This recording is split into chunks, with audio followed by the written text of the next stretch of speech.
Hello, hello, hello, hello. Greetings to all of you. I just want to make sure that I'm showing up where I'm supposed to be showing up. So if you would just give me a few seconds while you are coming on this side of the internet, if you would be so kind as to say hello to me so I know that you are here and then I can say it back to you. You just take a moment. You can also go to the YouTube page and you can subscribe to that so that if you are unable to finish this entire video, you are able to go and watch it at your convenience, as well as all of the videos that I have done regarding different topics, different cases, different laws. So I am glad to see all of you. I'm just wanting to make sure I'm showing up where I need to show up. Okay, I see myself right here. And yes, so I think I am where I am supposed to be. So as I said, please, please, please, let me move this over here. Please, please, please come in and say hello so that I can see you. Hey, Shirley, how are you doing? Glad to see you. Everybody wasn't raised this way, but my mama was like, you don't go into a room and you don't say hello to somebody, or rather, you don't walk into the room and not say, hello to someone. You don't indicate some type of greeting. Because as she told my sisters and I, hey, I didn't sleep with you last night. So you come in and you say good morning. So I'm saying good morning to you and greetings for whatever time you watch this, whether you are watching this live or whether you are watching this later. Good morning. Good morning. I see someone who's saying good morning to me, but I can't see who it is. So I'm just going ahead and say good morning to you. Good morning, Andre. Good morning, Marlena. Andre, I know that's how you was raised. Good morning, Catherine. Good to see you. If you all would do me a favor, if you would click like and you would share this on your social media platforms, I would greatly appreciate that. Good morning, Melody. How are you doing, sis? I'm so glad to see all of you all here. I am strangely excited. I am excited about this opportunity. Now, I am not excited about what I had to talk about. Shirley, you agree with me? Yeah, that's how you always say hello when you wake up and you come into a room. I'm excited about this presentation. I am excited about you being here. I'm excited about us getting into some dialogue as best we can in these virtual spaces and places. So if you come on this side of the internet, as I said, please click like, please click share, please go to YouTube and subscribe. I'm glad. Thank you so much. I'm glad that we're talking about this issue. I will do my best. Of course, let me introduce myself to some and present myself to others. I am the Natasha Robinson. I am the creator and curator of Legaleaze Please. It is an online platform that is designed to deconstruct, to demystify, and to decode legal language. So if you've ever watched something and was like, I wonder what they are saying, or I wonder what these legal terms mean, or I wish I knew an attorney that could explain this to me. Maybe I have a legal problem, maybe I don't. I'm here for all of that. That is exactly why Legaleaze Please was created. Legaleaze, the official spelling is Legalese. And legalese is nothing more than a form of communication between legal professionals. Think of it as spoken shorthand, written shorthand. And so what happens is that in any profession, really, there is a short type of communication where you are able to converse with someone or speak with someone in an abbreviated way. The problem with that, or at least a challenge with that, is that when you are engaging in legalese around a person who does not understand what is being said and it directly impacts them, then that person can leave an already difficult and sometimes embarrassing situation feeling less than. They feel disenfranchised. And I have seen over the years, and I am not accusing anyone, but I am taking ownership of what I have done. I have used language and I have weaponized it as a tool of oppression, where I graduated from law school and loved to be able to speak in Latin, loved to be able to almost have a almost like a superior feel, because I'm like, I am the attorney. Not only did I graduate from law school, not only did I take the bar and it was licensed in 2 states, but I kind of enjoyed being able to be the person that people look to. But as I started to continue to represent people who were in criminal court and see that there was such a disconnect between their experiences and their education, I felt that I was doing more to create a problem than to solve one. And so Legaleaze Please is dedicated, as I say, as I'm sitting now in my home office, because I am a business now. Thank you. I'll wait for your applause in your places where you are.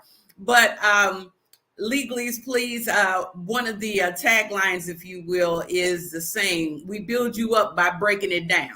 We build you up by breaking it down.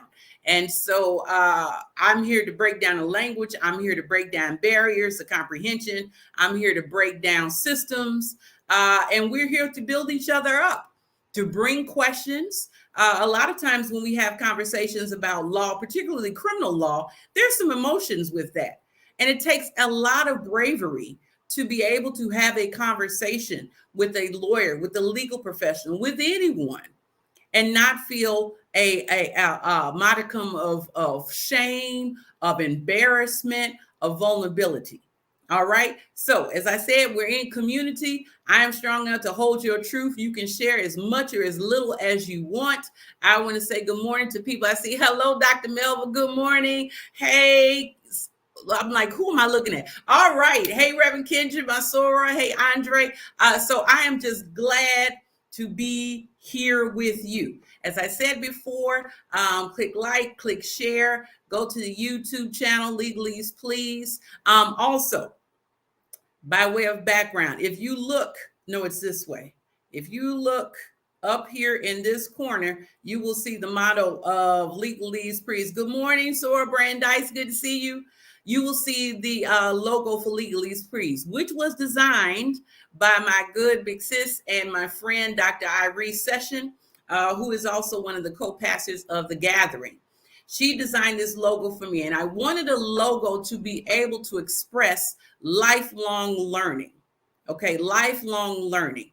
I also understand that learning can be in a classroom, it could be on the street, it could be everywhere you want it to be. And so I don't want there to be a hierarchy between having learned information in a classroom. Okay. And I don't want any of us to learn about criminal law or law in general because we are a victim, we are a witness, or we are a defendant. Or we are someone, a family member who is assisting someone. I don't want those norms to be present. Okay, that's for criminal as well as for civil law. You have a right to understand what is going on around you, what is happening to you, what could happen to you, and have it happen in a way that makes sense, where you understand how you could be directly and indirectly impacted. So I dedicate this episode, of course, always to my parents, to Miss Birdie, who is the first person who would always call me Legaleaze Please. She would go to church and she would ask me questions, whether I was at her home, whether I was at church. I was her personal attorney. And whenever she asked me a question, if I didn't know the answer, I would go and find it. And then I would share it with her and she would say, there go Legaleaze. And I didn't remember that until the creation of this business. So it's amazing what ancestors will bring to your remembrance. So I dedicated to her. I also dedicated to Judge R. Eugene Pincham, who was one of my mentors, who, when I grew up at my church, one of the things he always said from the time I was a little girl is, you can't be what you ain't seen. All right. So you see me, which means you can hear me. I'm making some assumptions here because I have to work on having the closed caption on the screen. But we are not despised of the day of small beginnings. I don't want to wait until I have everything in place. I have something to say, and you are here. So that means you have something you want to say and something you want to learn. Hey, Drea, how you doing? Hey, Zora, Paulette. Hey, Karma. All my people are on here. Yes, yes. I am so glad that you all are here. Click like and click share. All right. So I have already acknowledged the ancestors, and we're going to go ahead and get into this presentation. If you cannot stay for the entire time, don't you worry yourselves none. You can go to Legaleaze Please on YouTube, subscribe to the channel, and hit the bell.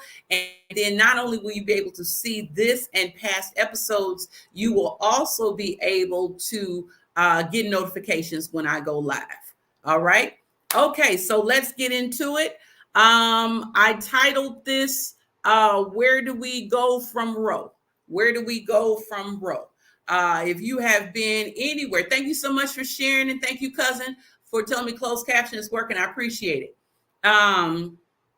Hey, Joanne, good morning. Also, I am a person that believes in community. So if you are watching this and you're saying, why is she saying hi to everybody? Because it is the belief of Ubuntu. I am because we are, and because we are, I am. So every time I see somebody, I am going to greet them and say hello. I cannot do this work alone. All right. So you're just going to get these greetings. All right. Hey, Deacon Brockett Brown, how you doing? I appreciate you being here.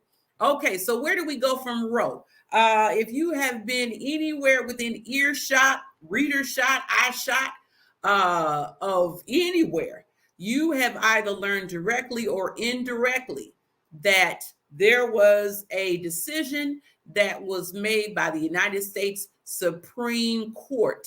And the United States Supreme Court, which is composed and comprised of 9 justices. They are judges, but that's not what they're called. They call justices. 9 of them came to a decision.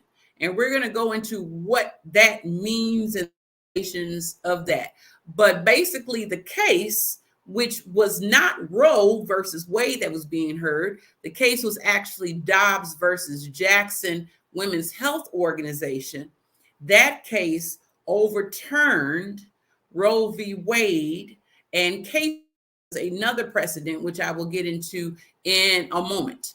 All right. And so, it was overturned. Now, if you do not know, because we do have international viewers, if you do not know what Roe versus Wade stands for, what it stood for was the right of autonomy. It stood for the right to privacy. It stood for the ability to have an abortion and to not be criminalized, because deciding what was best for your body was recognized by the law.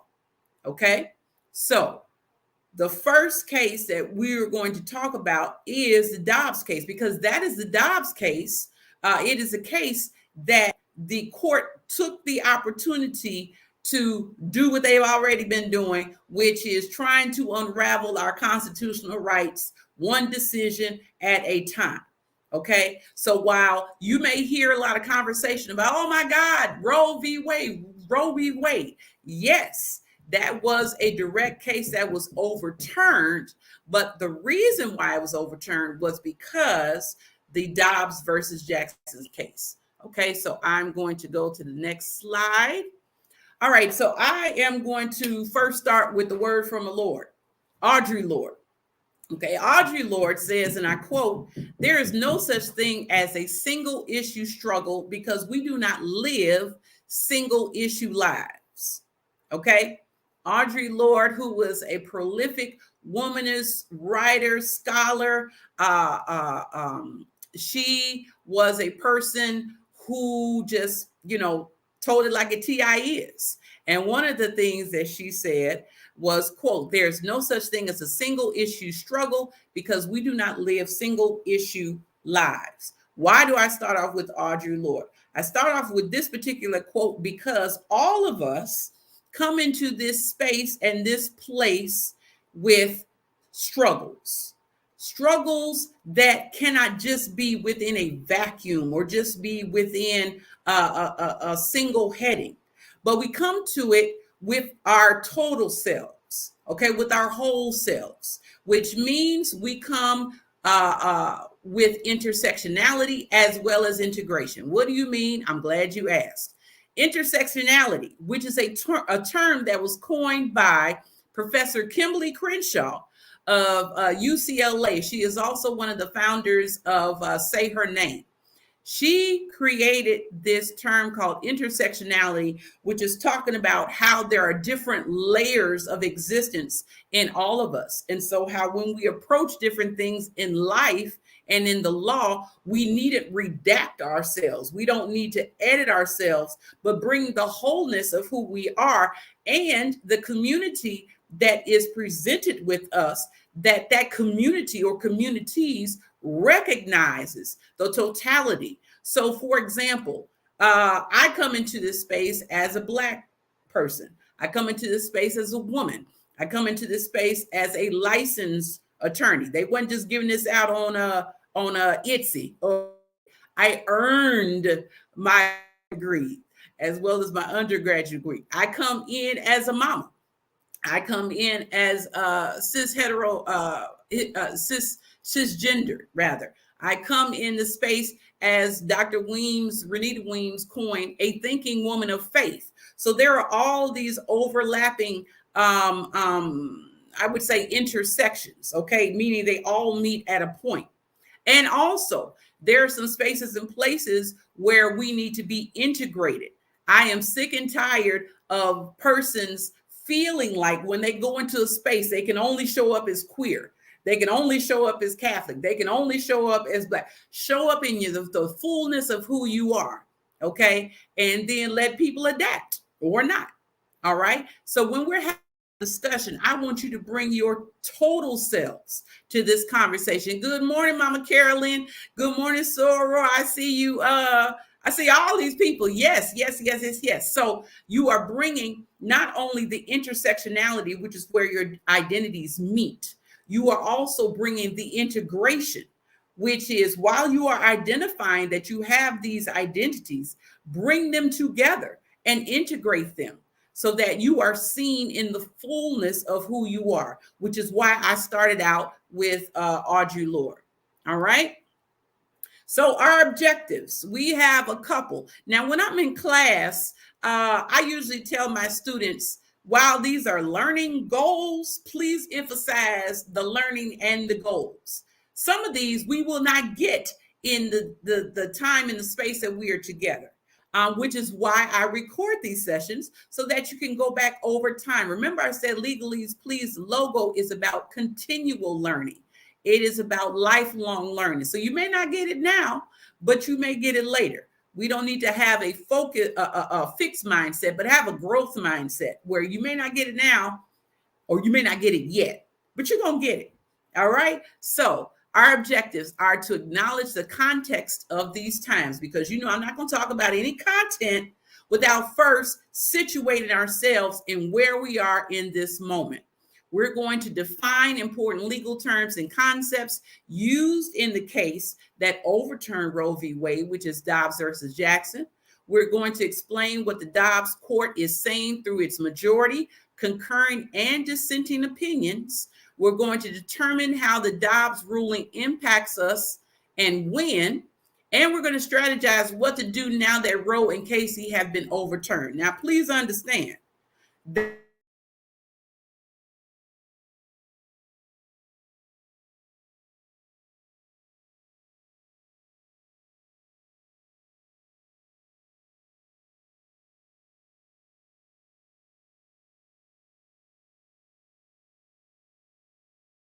that is going around. Okay, I'm back. I see myself. Hey, Reverend Naomi, Reverend Professor, glad to see you.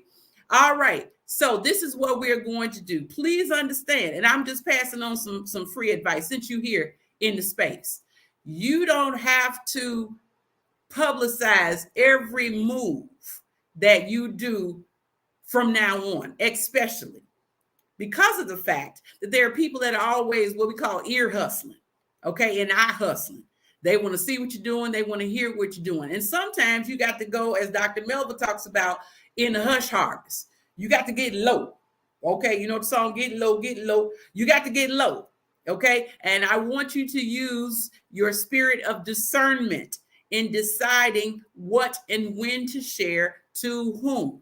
All right, so make sure that you are very discerning in knowing how to move about in these streets. Okay, and I'm going to talk a little bit about that later, but don't tell all your business. Okay, it's kind of like if you play spades, if you play bid whist. Now, if you play with my daddy is going to put what he believes is his set book on his forehead, because that's just how he plays. Me, you will never know what cards I have in my hand, because you know why? I'm gonna let the table speak for me. Okay, so when I set you, you're going to know I didn't even see that coming. I did. I just didn't have to say nothing to you. Okay, or as they say in our community, every shut eye ain't sleep. All right, so use discretion. All right, content warning, content warning, content warning. Please protect your peace. Please protect your peace, because what we are discussing is not just a legal issue. It's for some an emotional issue. It is a morality issue. It may be an issue of faith. However you show up in this space, if at any time you need to tap out or bow out, please make sure that you do so. Okay, because I don't want anything to be said or to be discussed either in the comments or in this presentation that gives you the opposite of what Legaleaze is to create, which is a sense of ease, a sense of peace. So if you need to come back, come back. Okay, but that is the content warning that I wanted to provide to you. All right, so let's get into it. All right, so I want to talk about the context before I talk about the content. And I want you to just hold on and let me say what I need to say. Let me present my case. And then you decide if you want to log out or if you want to send me, a nasty email, a text. I'm here for it. And when I say here for it, what I'm saying is I'm not fat to read that. But if that's what you feel led to do, then that's what you feel led to do. Hey, sorry, Robert. Yeah, look, hey, Robbie, I see you now. I see you now. All right, so I have this book that is called, let me move it over, God in the Ghetto, okay? It is by Dr. William Augustus Jones. When I was growing up in my church, my pastor emeritus would always bring in these phenomenal authors and speakers. But when you're 7 or 8, it don't, at least for me, it didn't really impact me. And yet I had to sit and watch and listen.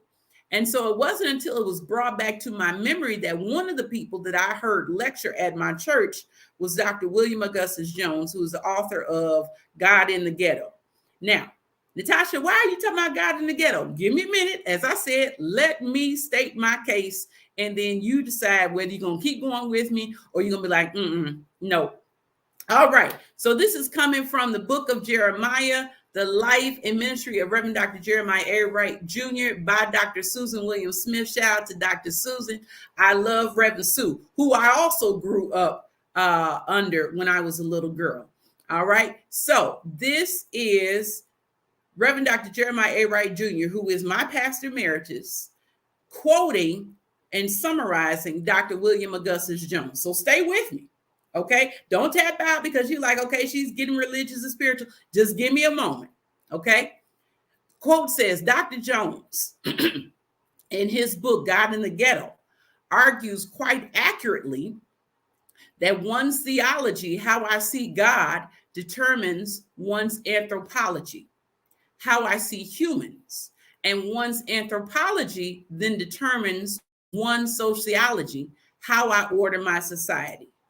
I'm going to give you a minute to digest that.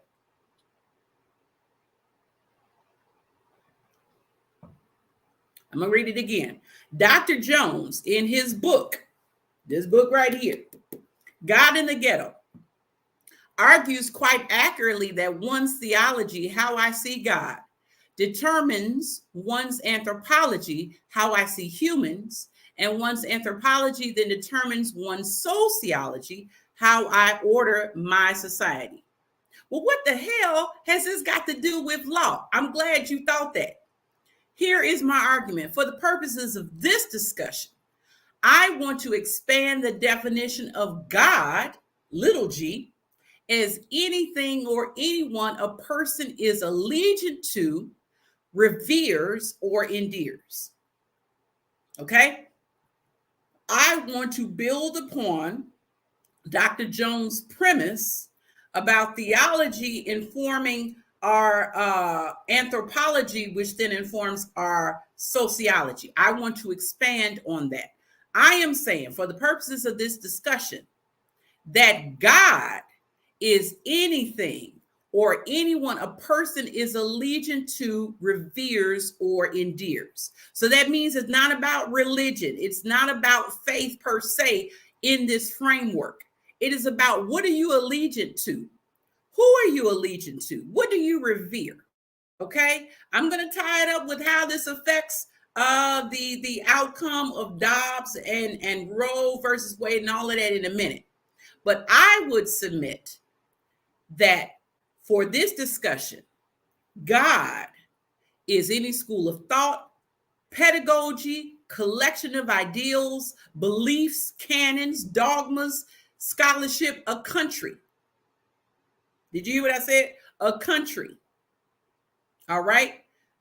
A lot of us need to expand our definitions of what God is to other people.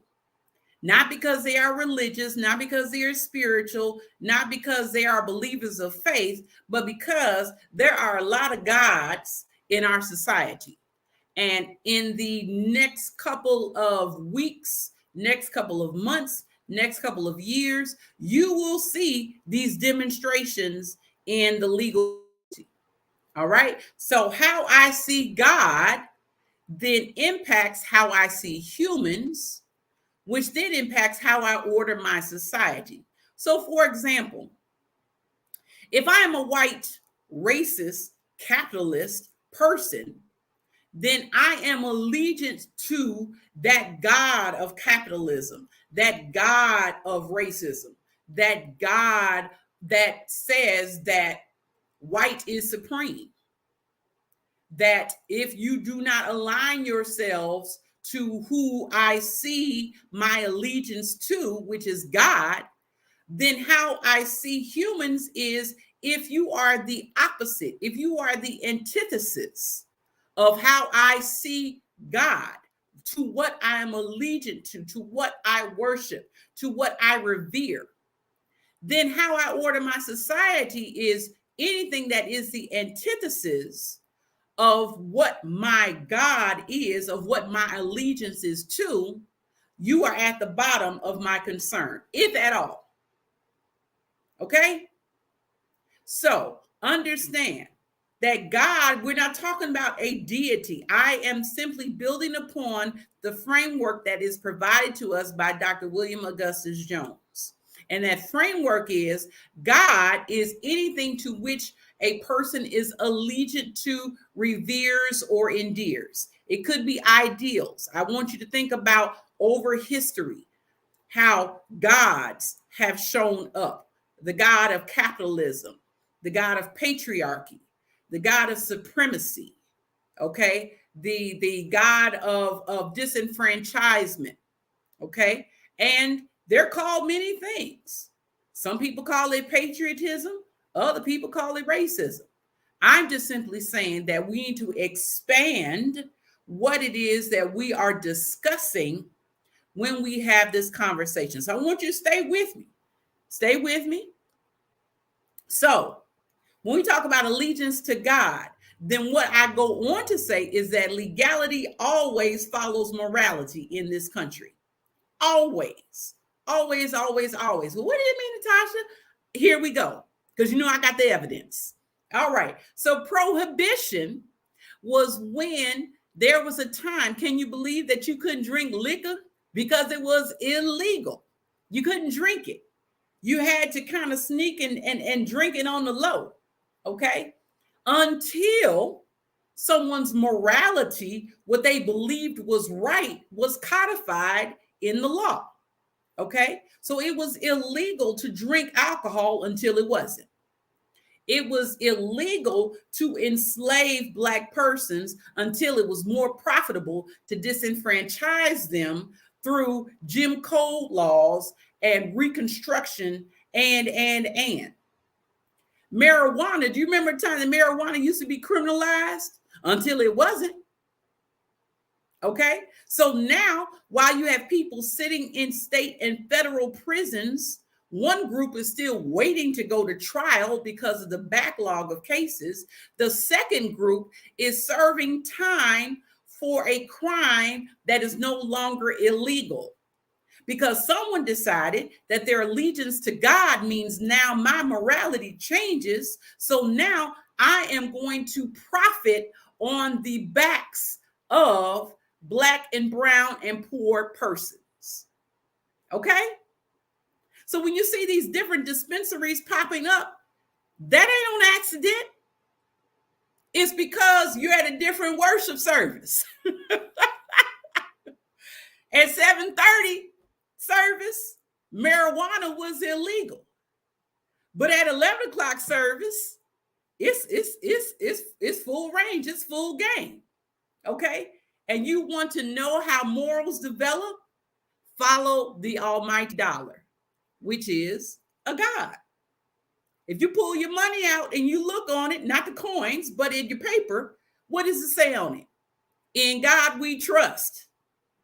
Now, if that ain't worship, I don't know what is. Okay? So, all I'm simply saying is we're expanding the understanding of the definition of God. I'm saying that legality always follows morality, and the decision in Dobbs is no exception.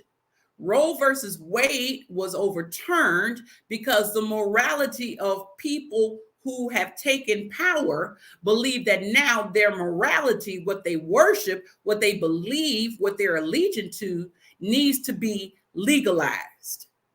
All right? So now that legalization is actually weaponry. Okay? It's weaponry because you have this thing that is called discretion. Discretion can be a tool or it can be a weapon, depending upon your intention. If it is a tool, then it means that you get to decide how a certain outcome is going to unfold. But if you use it as a weapon, then you are no longer focused on the means of your discretion. You're focused on the object of the person that you are using discretion against. All right? So I just want to make that clear. So now, I'm sure there are some of us, not any on here, but I'm sure there are some of us that are saying, well, this just came out of nowhere. I just can't believe that the United States Supreme Court just took away a woman's right to privacy and a woman's right to blah, blah. I'm here to tell you, let me talk you off the ledge, okay? The Supremes have been supreming for a mighty long time, all right? Now, it may not have been these 9 people, but I assure you that when you look at the institutions that try to govern, that try to influence how we move out in the world, Friday's decision should have not shocked anybody. Now, as my Reverend Professor sister said, now, even though we knew it was coming because of the leaked memo, the leaked draft, it did not lessen the impact. It still hurt, even though we knew it was coming. But I also come back to say that this is nothing new. Let me prove my evidence, or let me demonstrate my evidence. You have Scott versus Sanford. Scott versus Sanford is the Dred Scott case. Dred Scott case where Dred Scott was an enslaved person, and after a couple of years, he went to a free state and then basically was asserting, look, I'm free. Treat me accordingly. And the law said, which is the opinion written by Chief Justice John Taney, a slave owner, that blacks, and I'll put in parentheses black men, because black women we don't even get recognized as individuals until many years later. Okay. And when I say recognize, I still mean in quotes. But Justice Taney said that blacks had no rights, which a white man was bound to respect.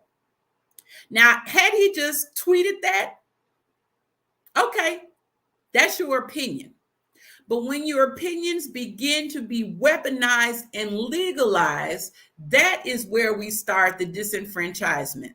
That is where we start the structural, the systemic, and the systematic racism, the genderized, misgendering, the polarizing, the capitalizing, all the things. Once it's codified in law, that changes the outcome. Okay, so you had Scott versus Sanford in 1856, where you had a United States Chief Justice Supreme Court person say, basically, this desk where I'm sitting at got more rights than a black man. Okay, that is law. We won't even go into, but I got time, the United States Constitution, which says that persons who were of African descent, you're basically counted for taxation without representation as a fraction, not a whole person, but you're counted. And you're counted not because we love and adore you, but you're counted for the purposes of the different thresholds that citizens could fall under, because these enslaved persons were considered to be property. And in order to be taxed differently, they wanted to make sure that you still counted all of the people that they had enslaved. All right. This is your law in the United States. Then you have good old Plessy versus Ferguson. Now, understand that the reason why I am going over these cases is not because I'm just pulling them out of a bag or a hat. I'm going over these cases with you because these cases have been mentioned in the Dobbs decision that overruled and overturned Roe v. Wade. Okay, so you will see, as some of my young people say, the math ain't mathing, the words ain't wording, because how you gonna come in and use these cases to say that this is bad precedent, and then you set bad precedent? All right, but Plessy versus Ferguson is where the United States Supreme Court, they stay supreming. They said, or I should say it said, because the Supreme Court is an organization. The justices said that we are going to legalize segregation. This is where the language separate but equal arises in 1896. So if you have two water fountains, you have one marked white and you have one marked colored, whether or not it's clean water is of no consequence. I provided water. So technically, my provision is equal. Do you see where I'm going with this? Think about Flint, Michigan, separate but equal. You have other people whose zip codes are, they dictate what should be natural resources, a limited supply of things that you need. But instead, they lived in a city where the government didn't give a damn. Separate but equal. Okay, that's where that language comes from.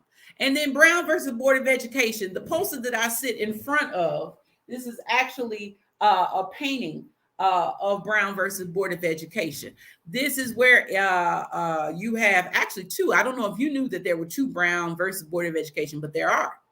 There's the first one that desegregated all public places, parks, schools, things like that. And then they had to come back around in 1955 and say, okay, well, when the states are like, well, how do we do this? The Supreme Court was like, basically, good luck with that. Do it with, and this was Chief Justice Burger's, I think that's his name. No, Warren. Chief Justice Warren, Earl Warren.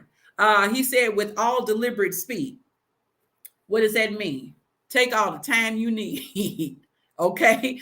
Basically, the Supreme Court was like, hey, we just make the law. We don't execute it. We don't carry it out. Okay. Y'all do what y'all want. And you know what?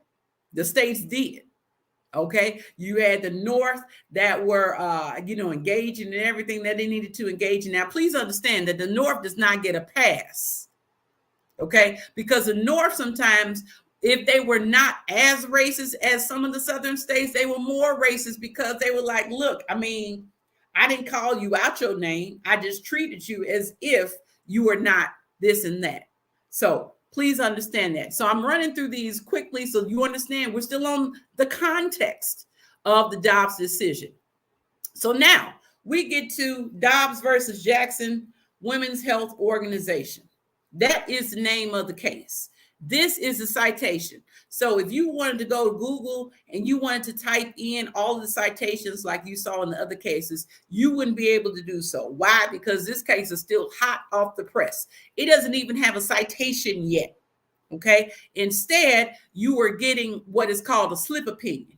A slip opinion is when sometimes they would take a piece of paper and they would say what the Supreme Court has stated, and then they would put it in like a book, like a little slip, almost like I don't want to say pink slip, but similar. Okay. So this is so new. This is so hot. It don't even have a citation. Now, that does not mean you still can't see the case. It just means that it has yet to be placed in a periodical. And so what I'm going to do is I'm going to put in the comment section, I hope YouTube and Facebook, you can get these. I'm trying to, yes. Okay. So I have put it in the chat. It's as a PDF. So you are able to read the decision for yourself. I read it last night.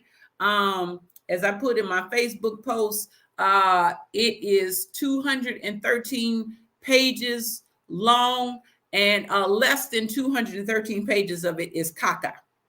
Now, yo hablo español. If you want to know what caca is, then you need to look that up. Okay. But Dobbs versus Jackson Women's Health Organization is the case that overturned Roe v. Wade and Casey, which was a case dealing with similar but not the same issues as Roe v. Wade. Okay. Now, I'm going to take a moment. I'm just going to go into the comments because I don't want to make sure that you are not being overlooked. Make sure that you click like and you click share. Thank you, cousin, for being the DigiDeacon. Hey, Drea, I appreciate it. Yes, we got to break it down. We got to break it down. Andre, yes, you didn't know. You know what? There are a lot of things that I did not know. And this is where that lifelong learning happens, when we're able to share what it is that we learn and that we are able to engage in. Okay, so let's go into the case. Now, can you all see this? Please let me know in the comment section, because the way that my screen is, it's smaller. But I hope you all are able to see this because, yes, do what we do. Because if I need to make it bigger, then let me know. Okay, this is where you talk back. If you need me to make it bigger, let me know by saying yes. If I don't need to make it bigger, then say no. I'll wait.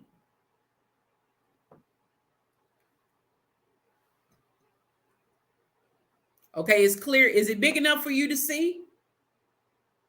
Okay. All right, I see you. I see you, cousin. See you, Sora, Paulette. Thank you, Joanne. Thank you, Marlena. All right, thank you, Mama Carolyn. I appreciate y'all. I don't know if I told some of y'all, but I'm a daughter of both a musician and a minister. So I'm going to need to talk back. Hey, FP, I see you. One of my law students, my pre-law students is on here.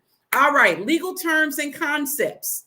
These are the terms that I need you to understand if you decide to read the opinion, or if you are listening to legal comment and they see all these, they use all these words, because most times they don't tell you what these words are. They just go into the analysis. Well, can I get a definition, please? All right, so here are the legal terms, okay?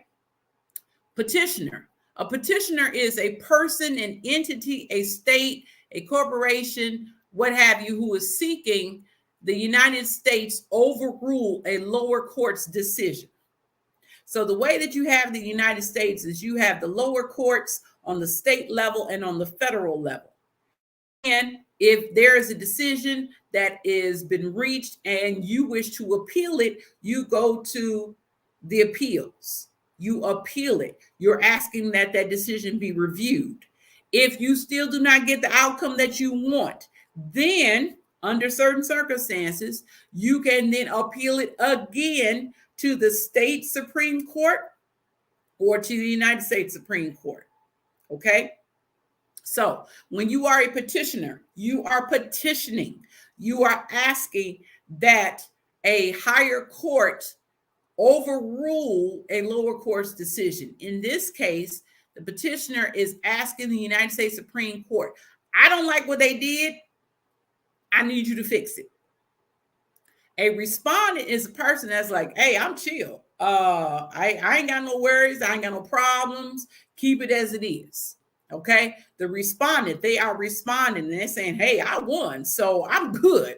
All right. In this case, the petitioner is Thomas Dobbs, who is the state health officer. Well, soon he will be working with University of Mississippi Health System. But right now he is the state health officer of Mississippi Department of Health. So yes, this case involved the state of Mississippi. Because you cannot usually sue individuals, and usually because these persons may be immune from being sued, you have to name the person that is the highest and most accessible person you could sue. In this case, Thomas Dobbs. Now, there are some articles where he's like, basically, keep my name out your mouth. They just had to put my name down there because of legal procedure, but I ain't had nothing to do with it. Okay. The respondent is Jackson Women's Health Organization. Okay. So in this case, those that were government officials for the Department of Health, they are asking the United States Supreme Court to overturn the two lower decisions in the state of Mississippi and in the Court of Appeals that said, keep the law the way, we're ruling in favor of Jackson Women's Health Organization. Now, what's the big to do? Let me tell you. What had happened is that in about 2016, I got to pull up my notes, but I can't find them. So I'm going off the top of my head.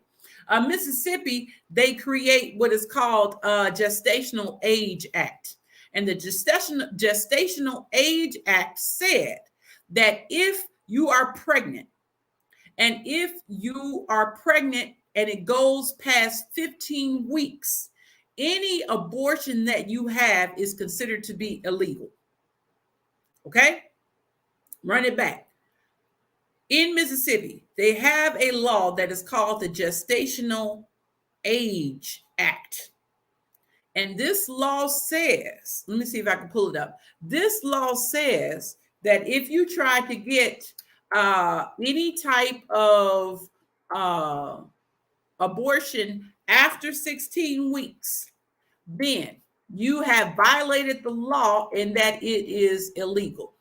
Okay, I found it, so let me put it right here in the chat. The lower court that they were at said, you can't be popping off and saying through the law when a person cannot have an abortion, considering what the language in Roe v. Wade says, considering the language in what Casey said. Meaning, we defer to the precedent that has already been set in 1973, where Roe v. Wade says a woman has a, constitutional right to an abortion. So the lower court said, I'm sorry, Dobbs team, y'all, we not ruling. So then the Dobbs crew appealed to the United States Court of Appeals for that district, for that section where Mississippi is assigned. The Court of Appeals said, we agreed with what the first court did. Ain't no static, no smoke with us.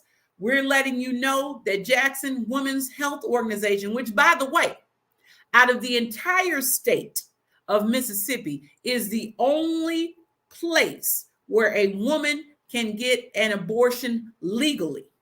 Out of the entire state of Mississippi, this is the only clinic, the only organization where women can go to get a legal abortion. I also want you to know that this clinic, because of the finding in Dobbs that overturned Roe v. Wade, is going to be closing in a couple of days. Let that sink in.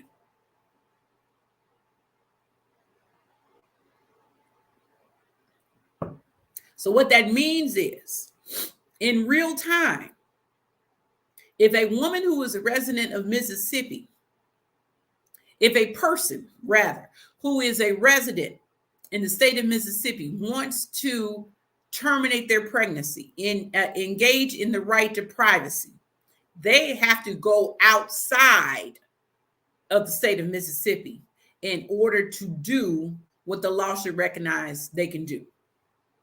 All right. I want you to understand what that means, because that is the content of the case.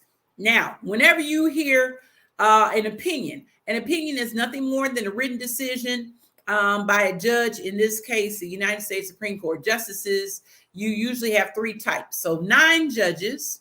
You need a 5-4, a 6-3, a 7-2, an 8-1, or a unanimous amount in order for it to be a majority opinion. So out of 9 justices, at least 5 of them comprise the majority of the court, and there is 1 justice that is selected to write the opinion, the outcome, the legal decision of the court. A concurring opinion is when someone out of the majority says, yes, I agree with y'all, but I got some stuff I need to say. And they write their own stuff. Okay. This is where, I almost said something about him. This is where Justice Thomas comes into play. We'll get to him in a moment. And then you have the dissenting opinion. Dissenting opinion is where you have those who don't agree with the majority. They was like, look, y'all on some, I have not cussed for 52 minutes, so I'm about to cuss now. Y'all on some bullshit, and we are going to write our own opinion, because what y'all doing, your analysis or whatever, that does not represent with us. That does not resonate with us. So we're going to write our own stuff over here. What I want you to know is that even though there are dissenting opinions, sometimes a dissent today may be a majority tomorrow. Okay, that's what I need you to know. A dissenting opinion today may be a majority opinion tomorrow. If you look at the writings of the opinions involving the dissents of Justice Thurgood Marshall, who's the first African-American, and I would submit only African-American Black man who has been on the United States Supreme Court. A lot of his dissents have some good information, because Thurgood Marshall gives them all the smoke in the dissenting opinions, and he counters it in law in such a way that you just be like, man, I feel like an idiot. Okay. Also, here's one for free. Thurgood Marshall is one of the attorneys who appeared in front of the Supreme Court in Brown versus Board of Education. You're welcome. All right. So majority, concurring, and dissenting opinion.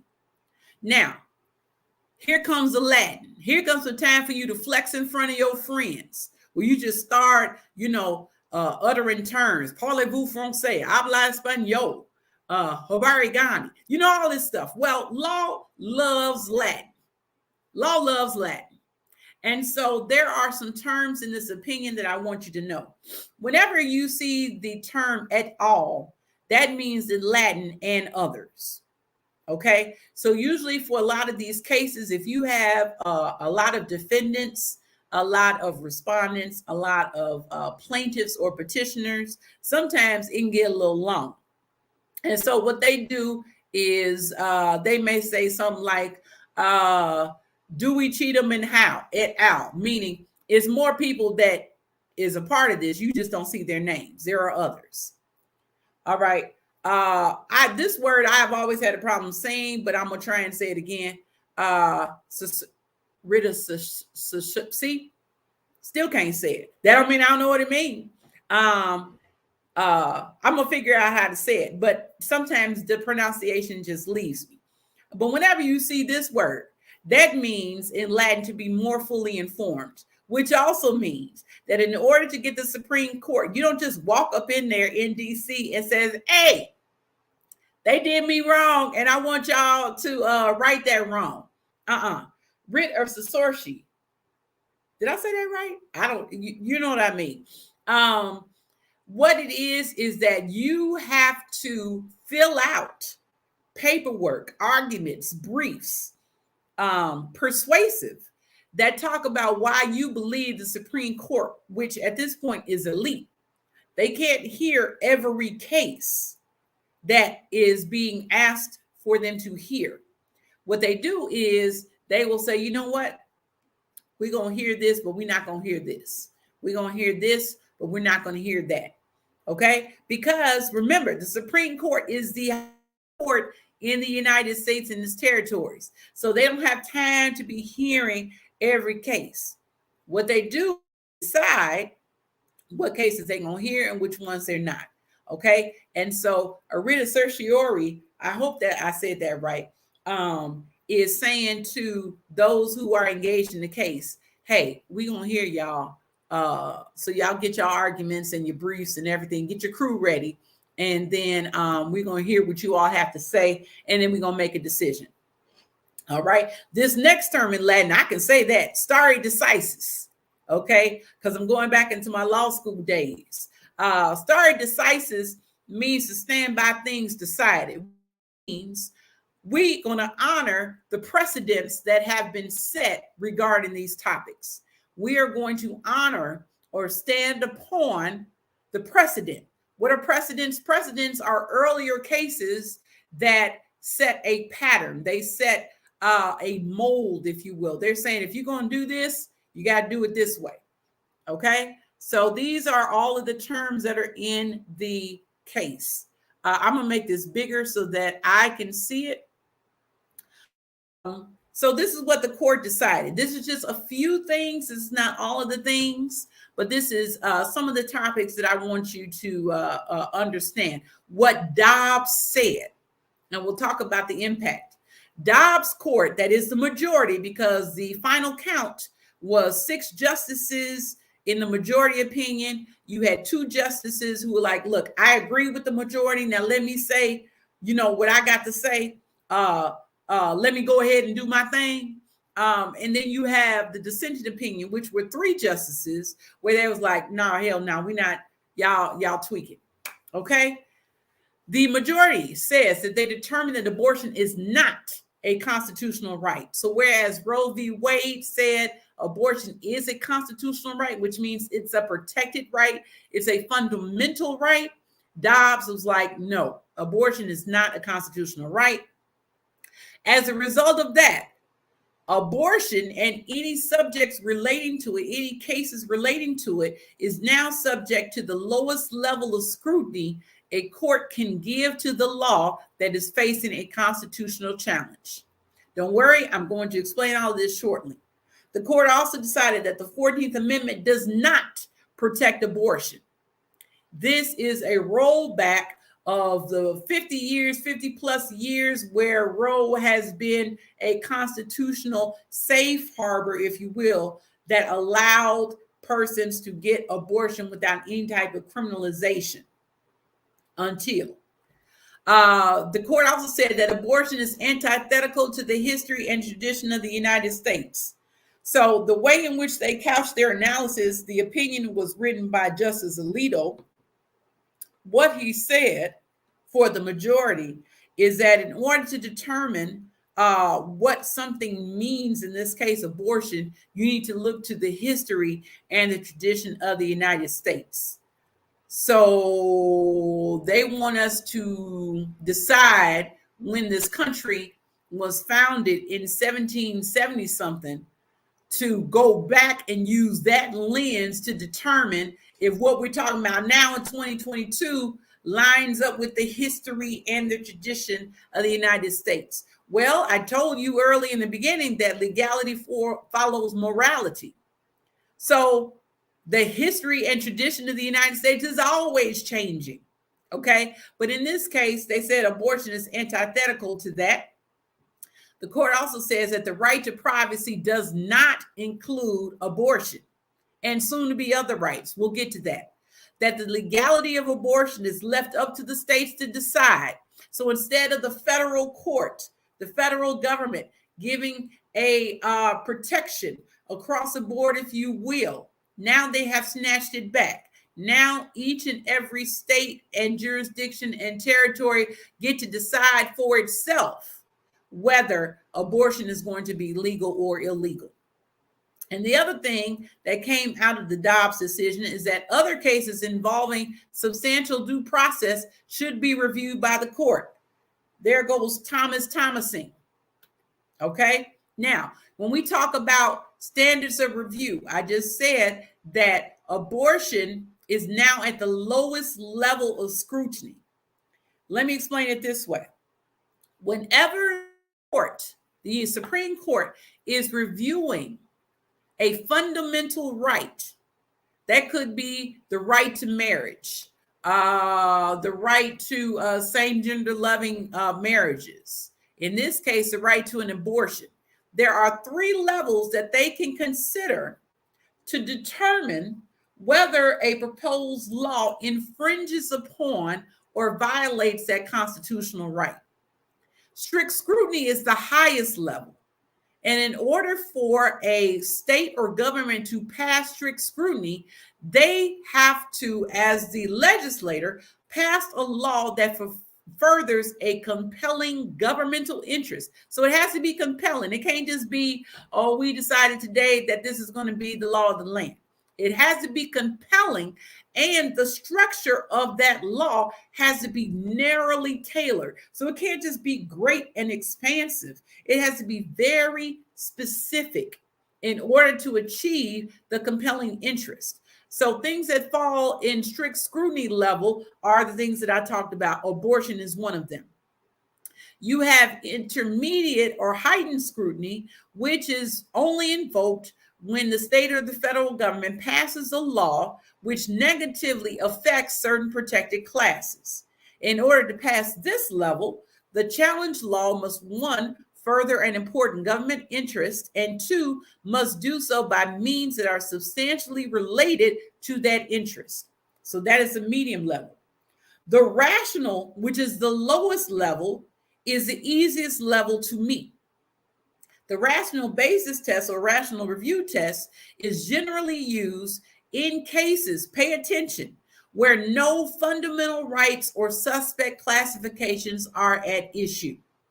So the rational basis is saying, look, we're just going to decide, could they have done it or not? Okay. It's so low that out of the 3, it is the lowest level where it's like, look, this is a catch-all thing for anything that has nothing to do with fundamental rights, because fundamental rights is always at strict scrutiny. What Dobbs did, what the majority did, is that the court said that not only is abortion left to the states, but it is no longer a fundamental right. So we don't need to review it at strict scrutiny. The court is saying that they don't have to review whether the state of Mississippi did what they were supposed to do because of a compelling governmental interest. They don't have to review about whether this law that prohibits abortion after 50 weeks was narrowly tailored. They took abortion from the highest level of scrutiny to the lowest level and said, 1, abortion is not a fundamental right. Well, if you're not dealing with fundamental rights, what level do you look at? You look at the rational basis level. And then basically at that, they're just like, well, yeah, they had a reason. And that is that. Okay, on period. That is what the Supreme Court said. All right. So what they did was they took abortion. They said it's not a fundamental right. And then they said, okay, take it out of the strictest level of scrutiny, which is the highest.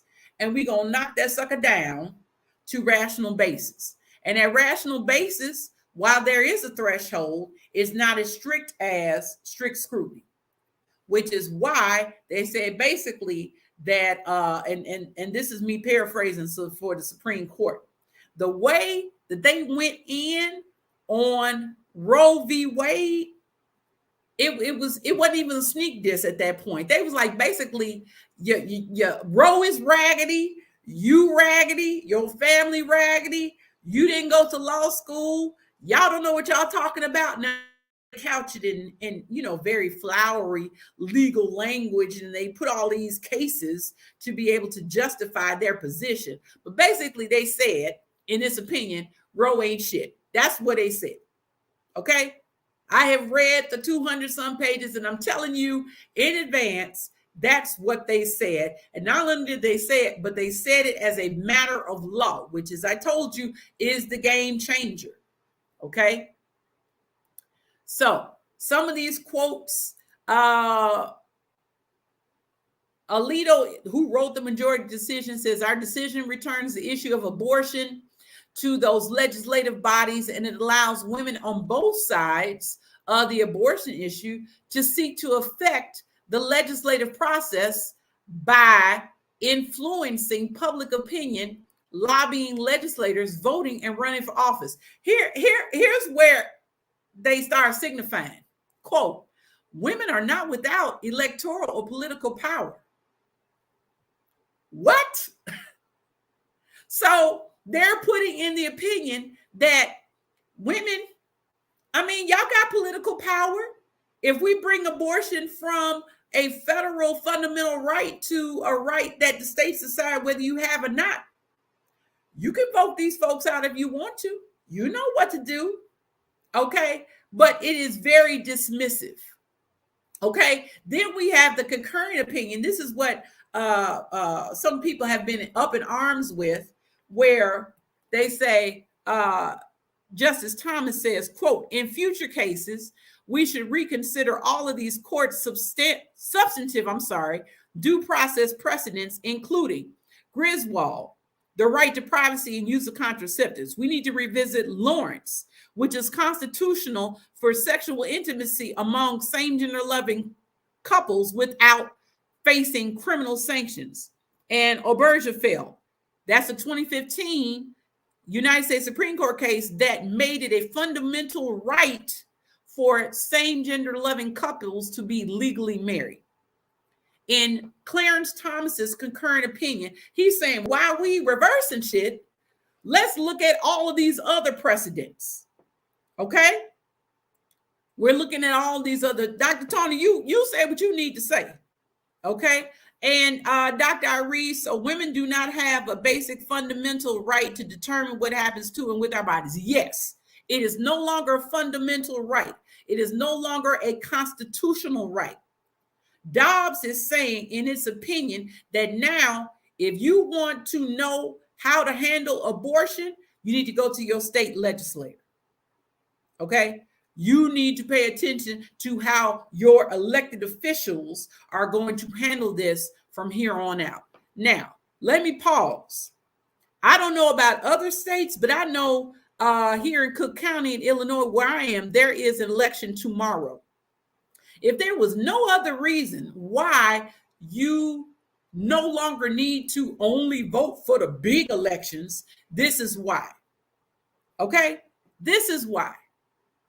Because when you get to criminal court and there are people who are upset with a particular decision, and they, may hold the judge responsible or hold the prosecutor responsible, understand the law can only be enforced when the law is created in the first place.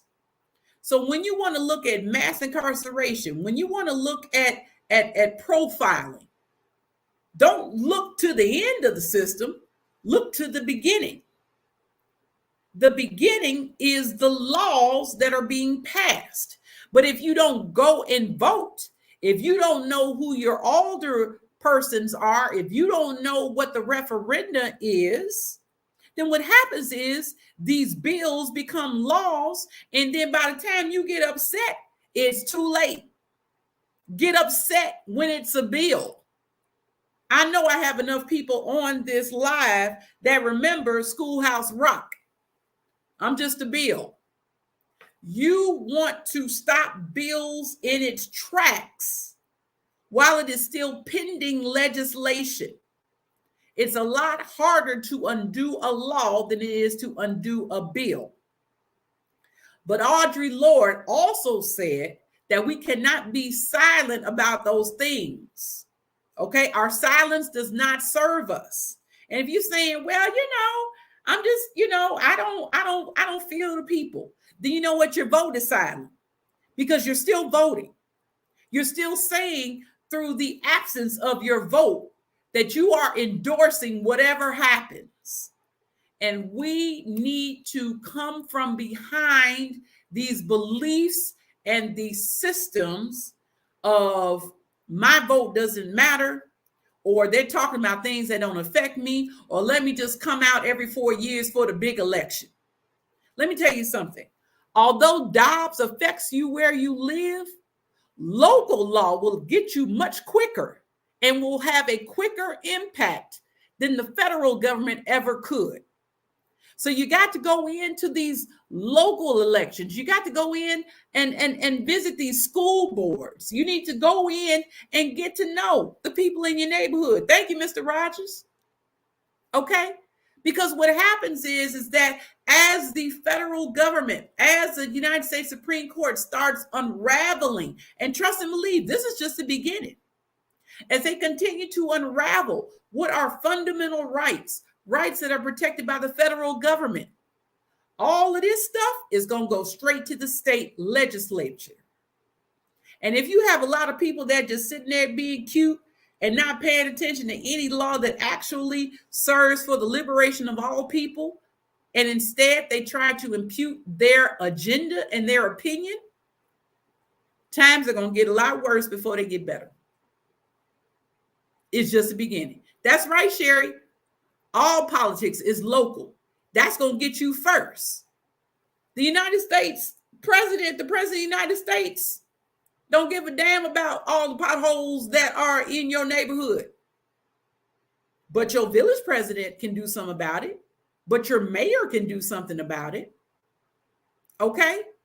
So I say that to say, when I say we are coming into the framework of law, and we want to make sure that we are not mistreated, we have to make sure that we are not co-conspirators in our own demise.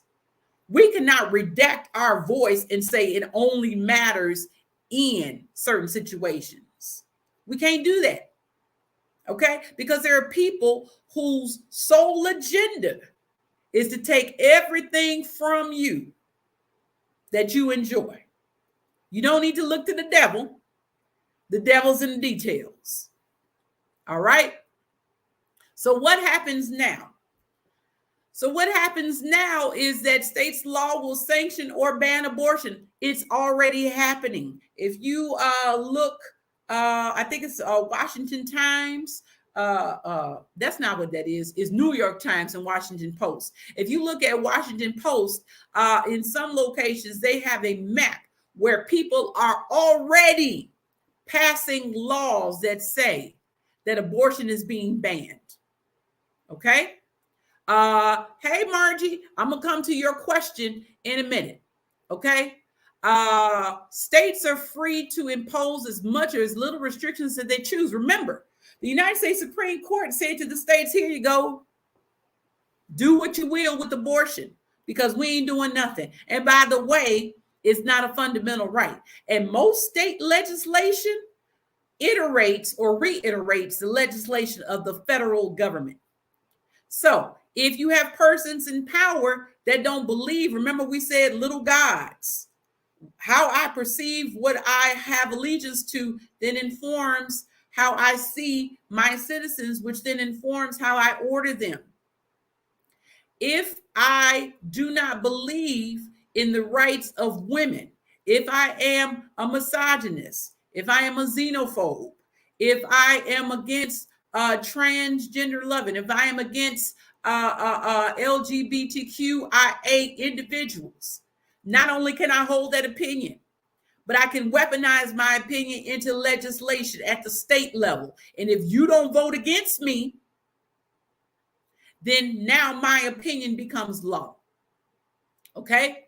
I also predict that abortion is going to go back to being a crime. When you look at the United States Supreme Court case, after they give their decisions, then they have appendices.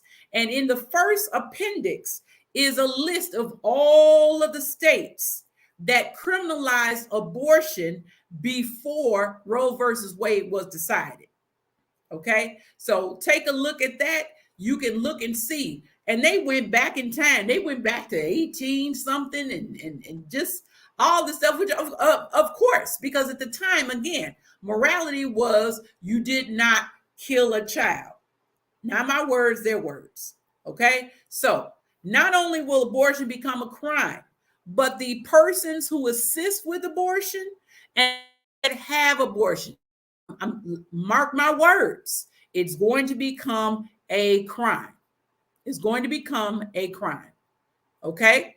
Let me look at the comments. Yes, please watch The James on HBO if you have HBO Max. Sora Paulette says some people have been posting, I live in Illinois, and if you need assistance, you can come here. Is the post considered assisting, and can that post be used against them later?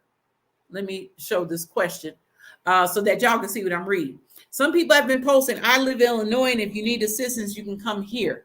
Is the post considered assisting, and can that post be used against them later if someone from another state where abortions are not legal comes here?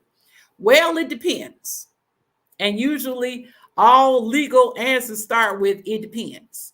I would say, first of all, remember, we need to now start discerning and deciding how we communicate in these internet streets. I would argue that one is freedom of speech. I cannot say is right to privacy, because as you already see that's being eroded. There are some posts that I have seen that have provided assistance without saying they are providing assistance. Now, because I told you earlier, everything is not up for public consumption, I will not say how I know that someone may be providing assistance. But what I will say is understand that words matter. That's what I will say on that. And then we'll talk offline about how I know that people are offering assistance. Okay. This is why we have to work more in secret. That's right. That's right. Patricia, hey, Patricia Epps. It's states' rights, correct? So when the governor changes, abortion could become illegal, right? So it's not the governor per se, because the governor is part of the executive branch. So the governor can only enforce the laws that are being created. Now, every once in a while, a governor will trick off and come up with some executive orders and bypass the lawmaking bodies. But for the most part, it's the legislative branch that makes the laws that the governor can or cannot enforce. And so it's important that we know who is in our legislative bodies. Okay, here in Illinois, we have the Illinois General Assembly, which is comprised of the House of Representatives and the Senate. On the federal level, Congress is made up of the House of Representatives, which is based on the state's population, and the Senate, which is saying regardless of what your population is, every state gets two. In order to understand what laws are being made, these persons can only make these laws if they are voted for. Okay, so I hope I answered your question. I'm going to go back just for a moment because I am pretty much done. Going back. Catherine, I'm glad that you're here, and I'm trying to do the best we can so that we can move with intention and impact. Okay, so Margie says, let me highlight your question. Why is Thomas referencing substantive due process? How is that different from plain due process? Why is he arguing that these rights are not protected under the 14th Amendment? All right, so Here we go. Let me put my glasses back on because my glasses have power. All right. So due process is, to me, if I explain what due process is, think of it as fairness. Okay. Think of it as fairness. And so there are two types of fairness. There is procedural fairness and there is substantive fairness. Procedural fairness talks about the procedures in which something, are those procedures, are they fair? So for example, if you are a renter and you get kicked out of your apartment and you have no ability to appeal you being evicted, you could argue that your procedural fairness was unfair because there was no protocol, no procedure for you to come forth, present your evidence, and make your argument.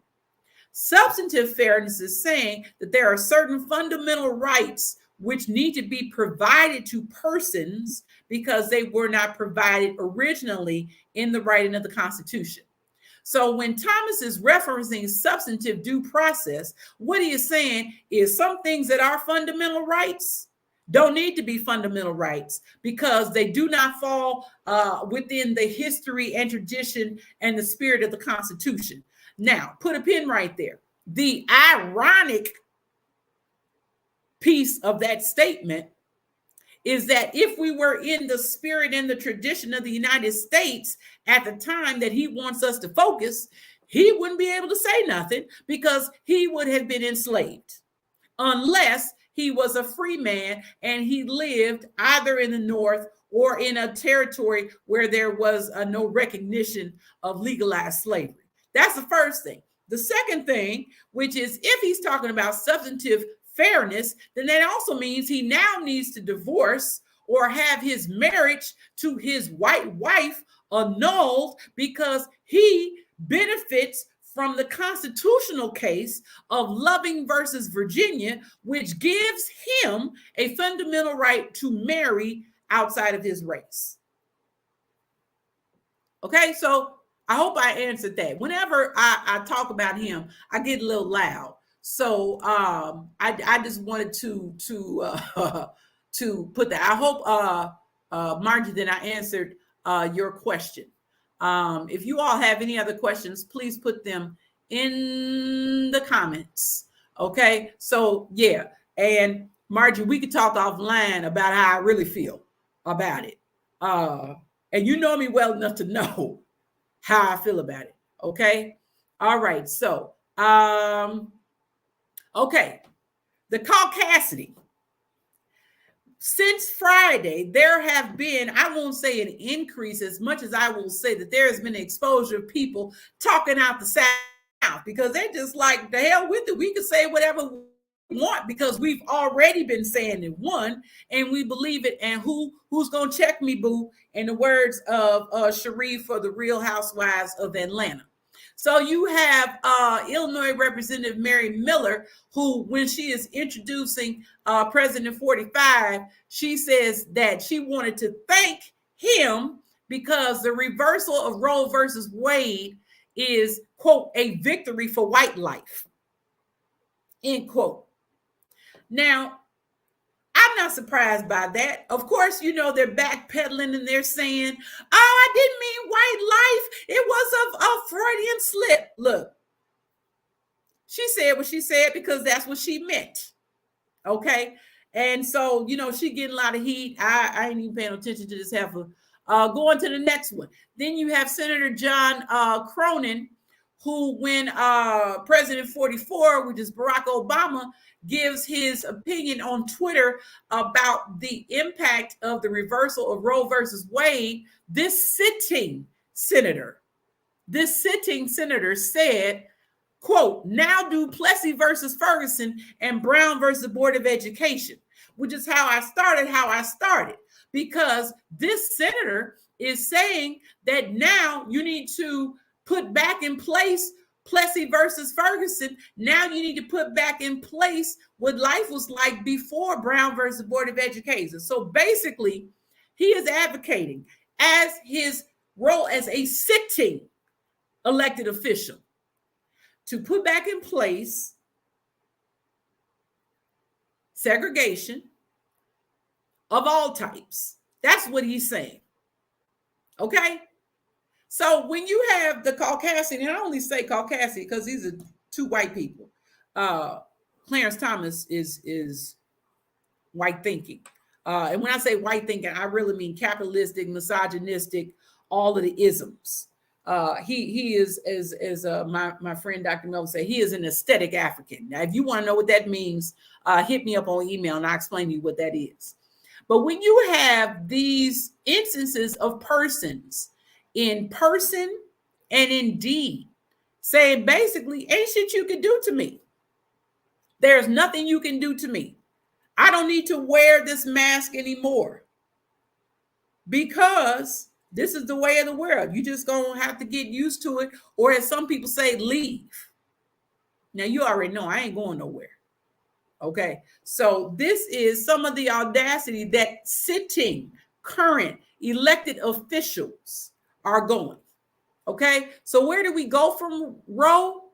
As I said earlier, protect your peace. Second, protect your place. Okay, you are worthy of being where you're supposed to be. You are deserving of it. You do not have to explain or defend anything. Okay. And also, you need to inform your space. Vote, vote, vote. Now, we hear it all the time, but I mean what I say. These rights are going to no longer be rights, which means that your state legislator is going to decide what issues matter to you. You need to vote, you need to read, and you need to listen, and then you need to rest. Okay? You have to make sure that you understand that this is not a sprint. This is a marathon. It is just getting started. Okay? And as Annette Bishop, Trisha Hersey Patrick says, rest is also a form of oppression. So you don't have to fight every day. Sometimes you could just, take a time out and protect yourself and understand that every fight ain't a fight that you need to show up to. There are a myriad of ways in which you can protest, a myriad of ways in which you can show your activism. But none of them is refusing to vote. I'm sorry. I am the daughter of a woman who lived in Mississippi, who thought that she would have to endure what her mother, my maternal grandmother, went through, which is engaging in literacy tests, Constitution tests. My grandmother had to take the United States Constitution test in order to register to vote, not vote, register to vote. There were other things such as looking at a glass of marbles. And if you couldn't determine how many marbles were in that jar, you could not vote. You could not register to vote. Okay. They also had the grandfather clause, which is saying that if your grandfather was entitled to vote, then you were entitled to vote. Well, that's fine in 2022. Well, not really fine, but it is a better outcome in 2022 than it is in 1912, than it is in 1812. Because the likelihood of my grandfather being enslaved means, of course, he couldn't vote. So then that means I couldn't vote. These are some of the things that the law created to further disenfranchise persons. And so when it comes to Roe v. Wade, when it comes to Casey, when it comes to Dobbs, when it comes to Griswold, when it comes to all of the cases that involve fundamental rights, be very clear that they are coming for those who continue to be disenfranchised. Okay, systems aren't built overnight, and neither is liberation. Okay, they are dismantling everything that people have fought for, that people have died for, that people have bled for, that people have been lynched for, that people have asked for. They are dismantling all of these rights. And it is important that we stay vigilant, that we figure out how we're going to enter into these spaces and places, and understand that you have the right to bring the totality of who you are to any space because you were born. Okay. And for those of us who understand that it's abortion today, but it may be another issue tomorrow, just stay tuned. Stay tuned. Do not believe every social media status that you read. This is probably the quickest time I have ever seen a lot of people get law degrees in mass. Everybody has an opinion, but it is not always the law. Okay, so be very careful. Okay, so it is 11 o'clock. I have gone over by 15 minutes. So if you have any other questions, this is your moment. This is your time to put it in the chat. And while you're putting it in the chat, let me give you some more information so that you have it. If you wish to email me, connect with me, email me at legaleazeplease@gmail.com. Email me at legaleazeplease@gmail.com. If you want to stay connected with Legaleaze Please, you can, I say follow, but I got to change that language. In fact, I'm going to change it right now. Because I don't want it to be like follow as in disciples. That's not the language that I use. The language that I use is here. Connect. If you want to connect with me, you can connect with me on Facebook, Instagram, YouTube, and Twitter, all under the handles of Legaleaze Please. If you want to watch this and prior episodes of Legaleaze Please, because this is my communal free offering to the communities, then you can subscribe to the YouTube channel and you can watch this and prior episodes of Legaleaze Please. While I am in the lab working on the launch of Legaleaze Please officially, which is August 8th, if you want to stay in touch with me, you can just go to this Linktree link, and then there is a drop-down menu that says stay in touch. You put your information in there and it will come back to me in a secure browser so that I will not be soliciting. I will only be sending information to you. And finally, because people fuss at me when I don't do this part, so I'm going to go ahead and do it. If you want to, hold on a minute, let me get this right.